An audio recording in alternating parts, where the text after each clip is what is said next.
We are now approaching Chichester. It's February in the south of England. It's cold, it's grey, it's wet and it's a bit windy. But it's still pretty good to come out for the day. Saturday morning, it's not even 8 o'clock yet. And I'm right here in Chichester Station in the city of Chichester. I'm going to have a little day walking around, seeing what there is in the city, the sights, the attractions, the pubs, the restaurants, the cafes, the shops, you know, the usual stuff. So I'm going to start heading centre. So let's have a little overview. Where is Chichester? What's its history? What's it known for? Let's have a little quick look. Chichester is a cathedral city in the county of West Sussex, England, 25 kilometres east of Portsmouth. The name is likely a portmanteau of the Anglo-Saxon Kisses Caster, meaning Kisses, fort or manor.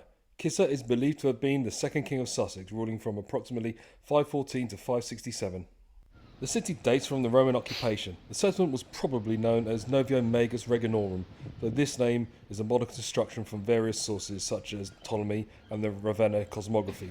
Novio Magus means new market and Reginorum means the town of the people of the kingdom. After the Anglo-Saxons began migrating to England, the settlement became the principal burh of the Kingdom of Sussex until full annexation by Wessex in 827. From 878 to 879, the town was refortified as part of Alfred the Great's system to defend the kingdom against Viking invasions. The Norman conquest saw Chichester rise in importance when the status of the cathedral in Selsey was transferred to the city. The town was given to Roger de Montgomery, 1st Earl of Shrewsbury, who built the castle soon after 1066. In the 12th century, the Earl of Arundel became the most significant landowner in the area. The 16th century saw a decline in the town's importance, thanks to a decline in the wool trade, though brewing grew significantly. In 1642, during the English Civil Wars, the town was besieged by parliamentarians, who eventually defeated the royalist garrison. However, it wasn't until 1795 that a permanent military presence was established in the town, which lasted until 2014. By the 19th century, the town grew in size, along with the rest of the country, but its fortunes and importance didn't change much. Its livestock market was the second biggest in the country, and in 1808 the butter market was built to deal with the increasing trade on West Street. The corn market was built in 1833, and the cattle market was built in 1871. In 1846, the railways connected it to Brighton, and the line to Portsmouth was added in 1847. And the canal from Portsmouth to Arundel passed through in 1855. Chichester developed steadily into the 20th century, but suffered 3 bombing raids during World War II in 1941, 1943 and 1944, though the most damage was done by a US bomber crashing onto the site of the Roman amphitheatre on the 11th of May 1944. During the 1960s, like many other towns and cities, Chichester saw a great deal of modern redevelopment, which saw the rebuilding of Somerstown and the construction of the Chichester Festival Theatre, a new railway station, the bus station and the library. Today, Chichester has a population of 30,000 in the city itself, with a well-preserved historic heart and the occasional splash of modernity. And what is interesting about Chichester is that I've hardly ever been here. Even though I live in Portsmouth, it's less than half an hour by train from there. I've only been here about 4 or 5 times. It's quite bad considering all the travel I've done over the years to weird places, and I've hardly ever been to Chichester, so I really don't know Chichester that well. So I've really got to make more of an effort to do local places. But it's the same with other ones like Petersfield or Emsworth. I've hardly ever been to those places too, and they're even nearer. So let's see if I can get to know Chichester a little bit more.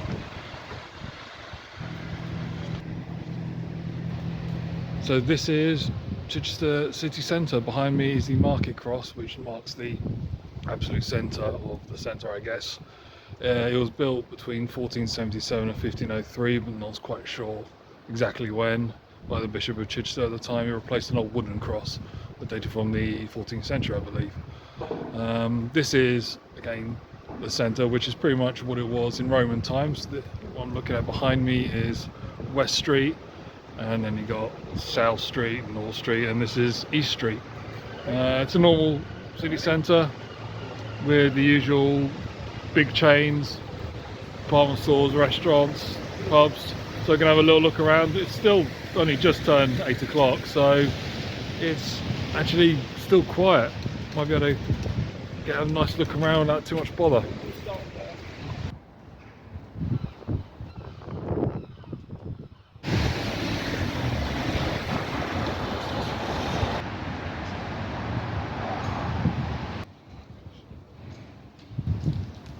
And behind me is the big landmark of Chichester, Chichester Cathedral, or technically the Cathedral Church of the Holy Trinity. It was consecrated originally in 1108, built in a Norman style, but in 1187 there was a large fire that required a lot of rebuilding. English Gothic elements were added to it, so it's a bit of a mixture of architectural styles. The central tower was completed in the 13th century, and just above it there, the spire, that was completed in 1402. It's actually 61 meters tall, and it's the third tallest church spire in England, so pretty significant landmark, not just locally but nationally.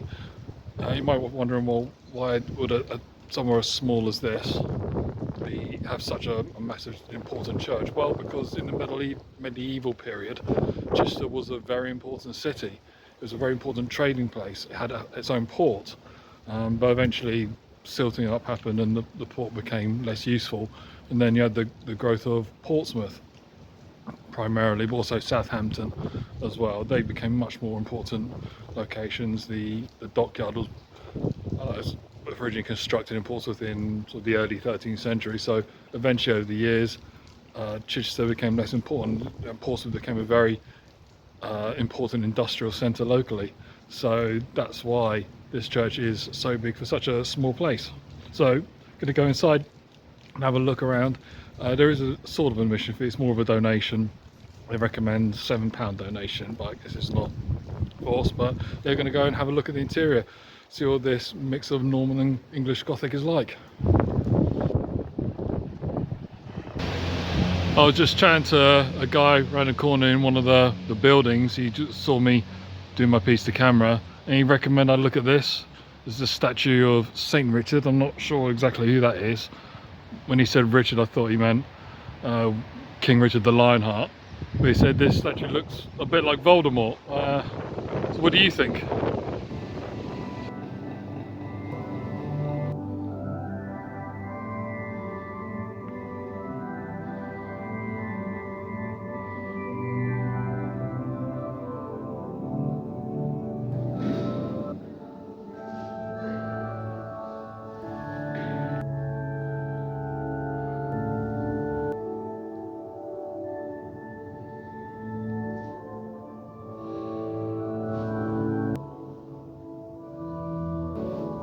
As is quite normal these days, cathedrals are actually also tourist attractions, and they're being used increasingly as such, not just in terms of the historical architecture and their place in the history of the local area, but in terms of actual displays. Behind me is an exhibition that's being set up. It's called Rebellion, Religion and Reformation, Religion, Rebellion, Reformation, and it's literally about 900 years of religion, specifically Christianity, in Sussex. This will be ready in a few weeks.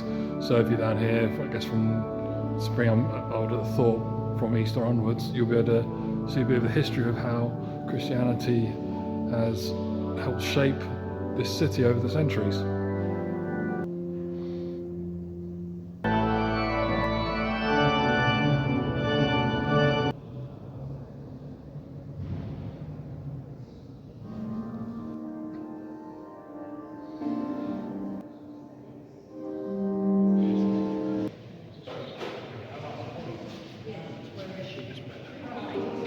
So this is the South Transept, and they're having a bit of a coffee morning here. It's basically not, I wouldn't say free, obviously you don't give a donation, but you get a nice little cup of tea and some cakes. Yeah, I've gone for the scone with jam and cream, done the correct manner, which is the jam first and the cream on top, the Cornish way. So if my sister is watching, I want none of your Devonian nonsense with the cream first and the jam on top. This is the way you do a scone.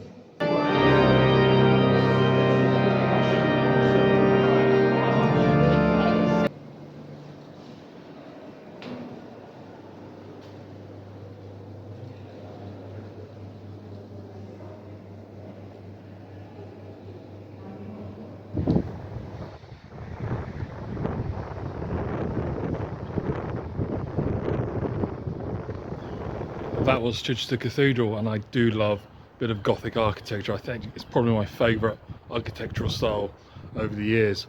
And in fact, many years ago, 2007 it was, and 19 years ago, I did my first trip to China, and I did a tour of the terracotta warriors in Xi'an. And I was chatting to this Korean professor, and he asked me if I'd been to Rome. Yeah, and he said, "Well, did you see the Colosseum?" Yeah. He asked me what I thought of it. I thought it was amazing. He said, "Oh, I wasn't very impressed with it at all." Okay, I asked him why, and he said, "Well, it's not that big, it's not that impressive when you consider what you got in China, like the terracotta warriors, the Great Wall of China, and the Forbidden City. The Colosseum's not that impressive." And it got me thinking, and I thought, you know what? He's completely wrong. It's actually the other way round. Think about it. The Forbidden City is just a large complex of big buildings, but they're not incredibly big. They're not that technologically impressive either. They're big halls, but they've got lots of pillars. For some reason, they didn't use the arch a lot in ancient China.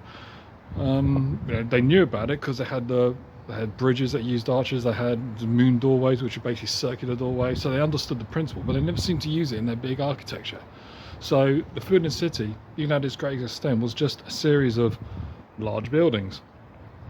And then also you've got the terracotta warriors, which is a great logistical effort.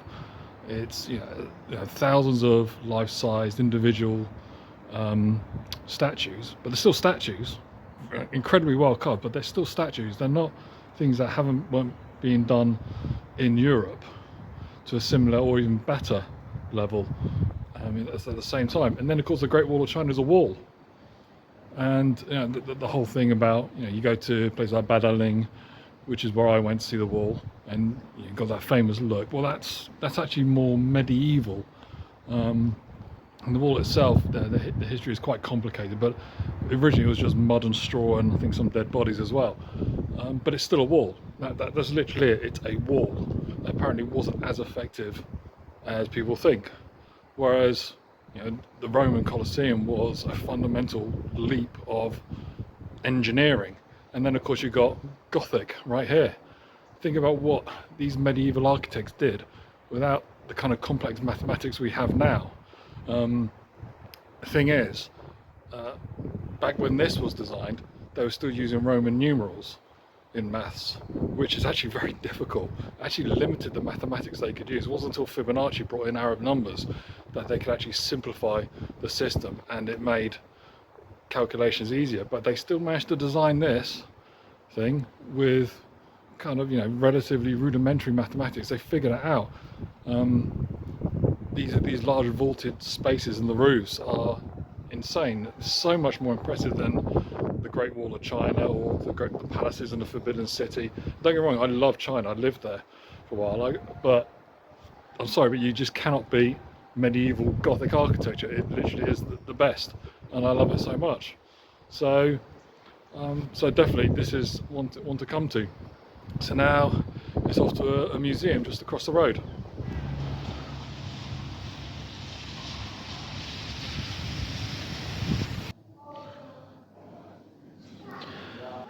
So these are the remains of a Roman bathhouse that's on the site of the Novium Museum, and you can tell it's a bathhouse. Right here we have the hypercaust system that actually heated the room. So these little things here are called pillar stacks. The floor was actually mounted on those stacks, usually sort of concrete and tiles, and there would be a furnace somewhere. I'm not sure exactly where from here. Maybe that little hole there, I don't know. But that would obviously be set alight. It will generate hot air and smoke, and that would go through this not empty space as such, but this sort of cavity supported by the stacks, and that would heat the floors and the walls of the bathhouse. There's also something called caldecots, which are sort of tiled flues where the smoke would escape as well. So basically this is a Roman sauna.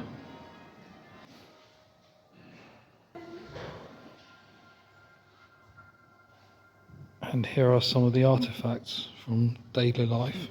You always tell that's Samian ware pottery. But look at these jewels here. The exquisite work. Some of the details on there. I don't know if you can see it. See, all this was made by hand, by artisans, not by any sort of machining tools.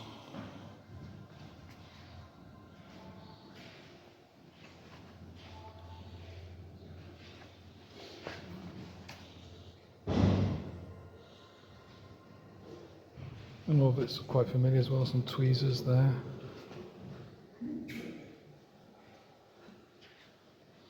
Some coinage as well.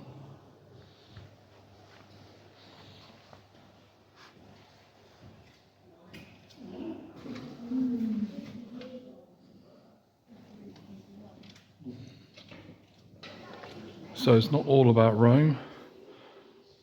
You say, which has had a very rich medieval history too. What we have right here are portable stocks. So I guess people would have their feet through those holes, sitting on the bench behind, and then chained up here. And well, they probably get pelted with vegetables, or maybe even stones, maybe something really vicious. So kind of a grim way to be punished. But I think some people would actually quite like to see that brought back. So this gentleman is known as the Racton Burial. He was a Bronze Age male found sort of close to Havant in 1989. Those arrows actually point to potentially causes for his death. There's been some sort of cut marks, I believe, which suggest he was basically attacked with his arms raised, possibly to protect himself. So this is a pretty impressive remains actually. And this circle here, this is basically a recreation of the burial. What they actually found in this circle is where the metal detectorists first picked up evidence that led to the actual discovery. And this individual is known as the North Burstead Man, or the Mystery Warrior. He dates from the late Iron Age, which is roughly around the time of the Roman conquest of both the original one that failed and the one that succeeded.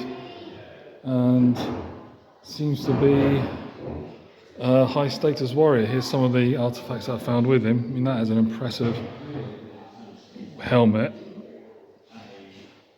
And he's laid out in a formal manner, so clearly this person was well respected and well honoured. Who he was, no idea, but certainly he was given a burial that befitted a certain status. And these are various other Roman artifacts that have been discovered, including a sarcophagus, a coffin. And then we have the Anglo-Saxon era, so 5th to 11th century, the beginnings of England as we know it.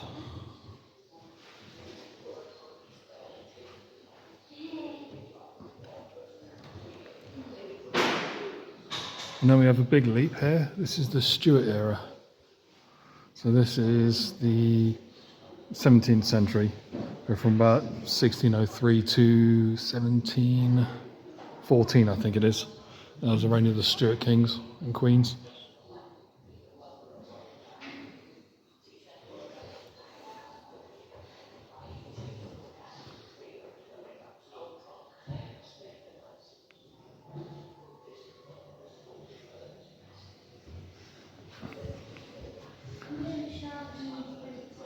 Here a little bit of Georgian era.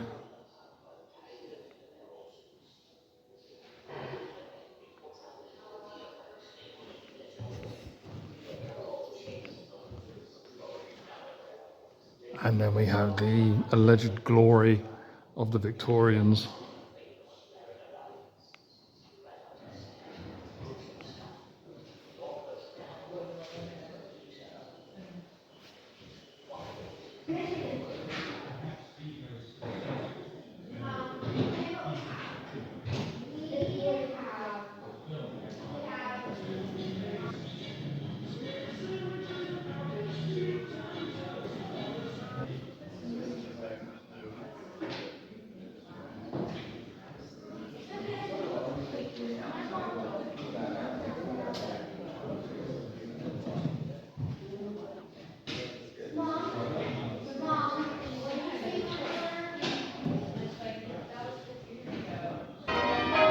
So that was the Novium Museum.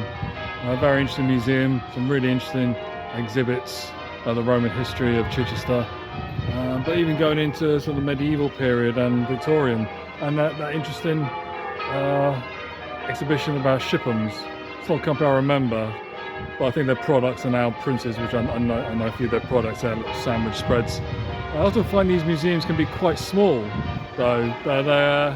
There could be a lot more. I mean, those Roman exhibits, there's got to be a lot more stored away that they're not showing. So it's a little bit of a shame, but then again, given the bathhouse, they probably wanted to make sure they had that involved, which may have limited what they could build because of all the other buildings around. If you just see around there, well, I suppose that's quite a new building, but yeah, so definitely worth coming here. Some very interesting Roman exhibits, but also some sort of later periods too.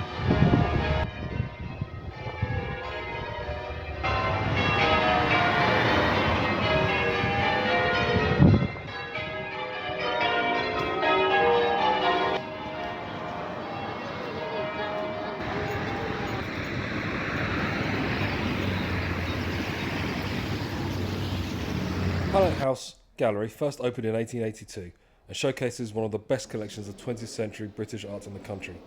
The collection is fascinating. Most of the works are by little known artists, but they cover a wide period from the turn of the 20th century into the 21st. I do love an art gallery, but I don't spend unnecessary time pondering over the works. If there's something that catches my eye, I will give it my time, but if not, I can be in and out in less than an hour. This gallery has plenty of variety to catch enough attention though.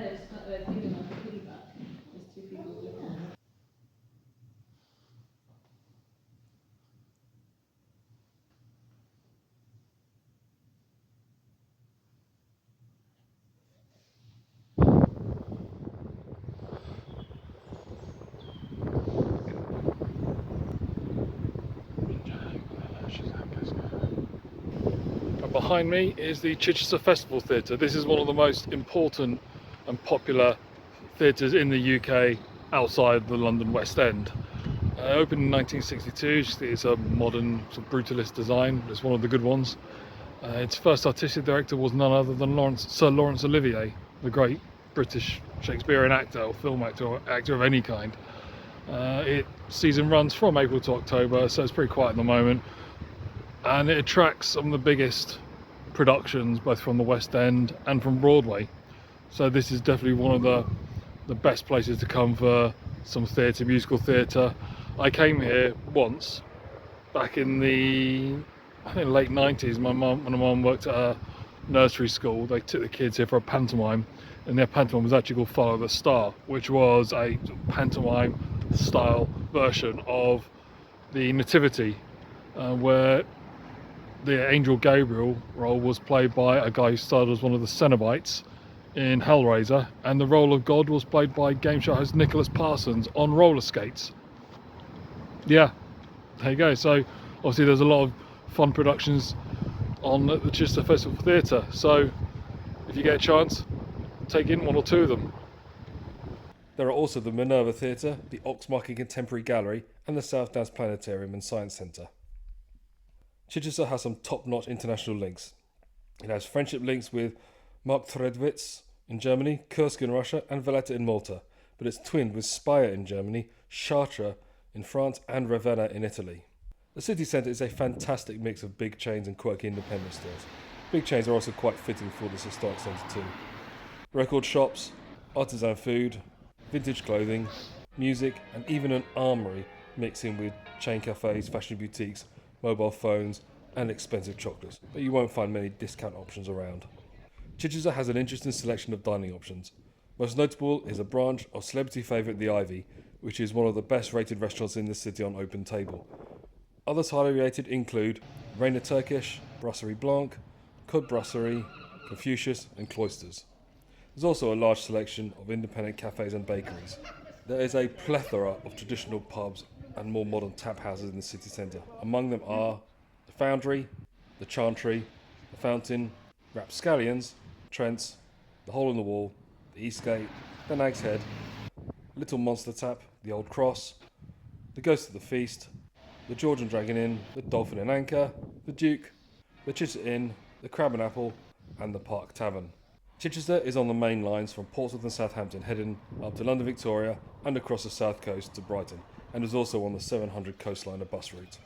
There is a long list of notable people associated with Chichester, either by birth or residence. They include astronaut Tim Peake, actor Michael Elphick, comedian Alex Horne, writer Kate Moss, business leader, Conservative peer and Tex exile Michael Ashcroft, Tiberius Claudius Cogidobnus, 1st century British ruler, musician Tom Odell, and former local MP William Huskisson, who was the first person to die in a railway accident. Chichester is a fascinating little city with a perfect mix of history, art, retail and entertainment. It punches way above its weight, and the nightlife is easily much better than nearby Portsmouth. It's a perfect day out at any time of the year, with enough variety to please anyone, except the sports fan.